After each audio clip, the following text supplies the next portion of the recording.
Dear believer, have you ever stopped to consider why you believe what you believe? Have you ever thought about why you chose the religion you chose? Why do you believe in Jesus Christ as the only means to eternal salvation, and not in karma or reincarnation? Why do you believe that Allah is the one true God and Muhammad is his prophet, and not in the Four Noble Truths of the Buddha? Why do you hold to the Torah as the only revealed Word of God, and not the Bhagavad Gita?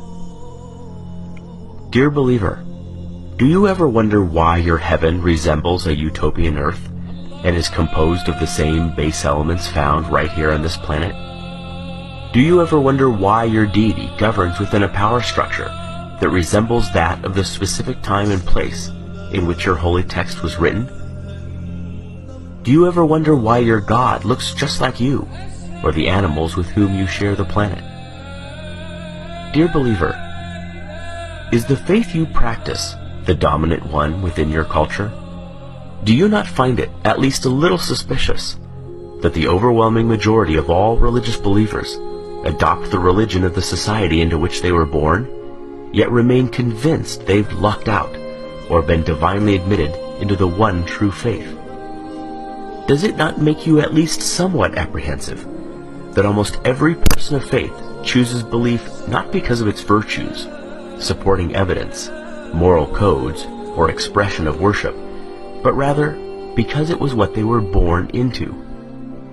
Why, out of the abundance of faith choices available, does almost every believer on the planet choose the faith that's within arm's reach? Are you a Christian because you were born in America or Europe?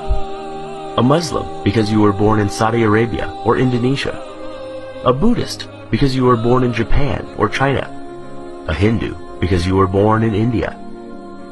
Can it be that faith is, in almost every case, just an accident of geography?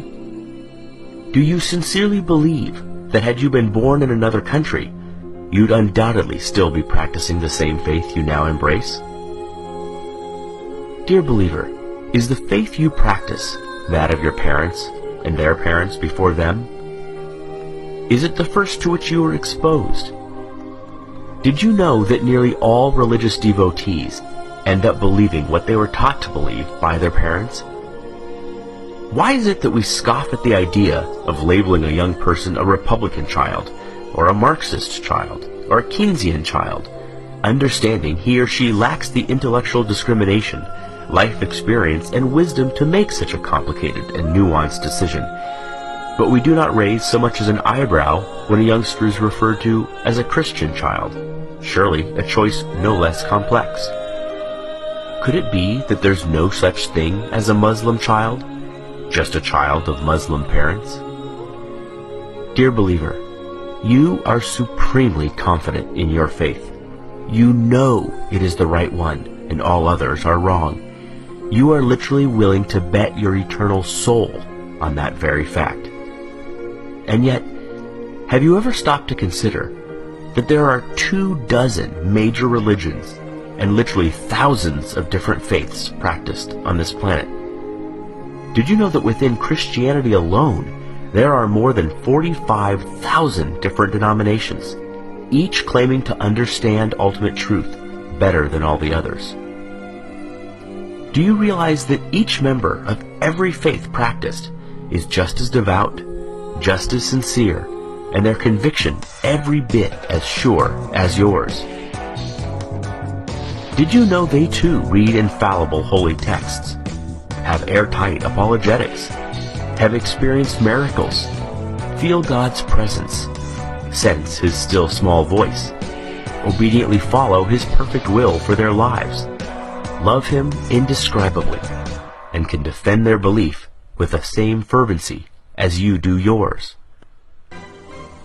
And yet, since every religion is mutually exclusive and contradicts the others in matters both large and small, they cannot all be right. Right? You just know your faith is the exception. And yet, if every member of every faith feels just as you do, what are the odds you're right?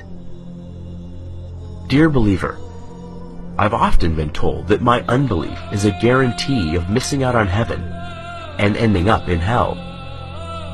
But who's heaven? Who's hell? I've often been told that I should, just to be safe, accept God.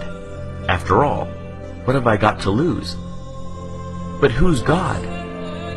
Given so many options, aren't I more likely to choose incorrectly? Might not I be better off wagering on no God rather than on the wrong God? You put it to me, what if you're wrong? But what if you're wrong? What if, rather than Jehovah, Allah is the one true God, or Shiva, or Wu-Tan, or some god on the other side of the planet you've never even heard of yet? The truth is, you already know what it's like to be an atheist in regards to every other faith but your own.